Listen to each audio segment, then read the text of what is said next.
కేసీఆర్ ప్రభుత్వం భారతదేశంలో అత్యధికంగా 73% పీఆర్సీ ఇచ్చిందని మాజీ మంత్రి ఎమ్మెల్యే హరీష్ రావు అన్నారు.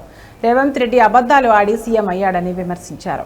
ఆయన కంటే తక్కువ అబద్దాలు ఆడాను, అందుకే సీఎం కాలేదు అనుకుని ఉత్తమ్ కుమార్ రెడ్డి కూడా ఎక్కువ అబద్దాలు ఆడుతున్నాడని ఎద్దేవా చేశారు. చంద్రబాబు గోదావరి నీళ్లు అక్రమంగా తరలించకపోతుంటే సుప్రీంకోర్టుకు వెళ్లి ఆపే బాధ్యత మీకు లేదా అని ప్రశ్నించారు.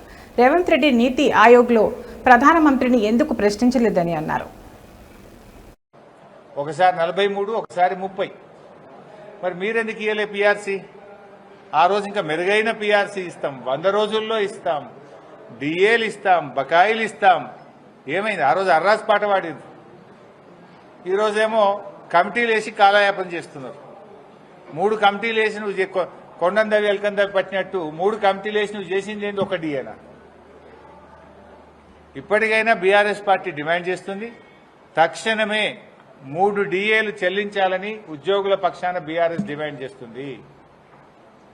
ఓల్డ్ పెన్షన్ స్కీమ్ మీరు ఇచ్చిన మాట ప్రకారంగా ఓపీఎస్ ను తీసుకురావాలని కోరుతున్నాము.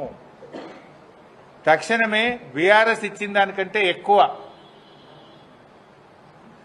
ఉద్యోగస్తులకు ఇవ్వాల్సినటువంటి పీఆర్సీని ఇవ్వాలని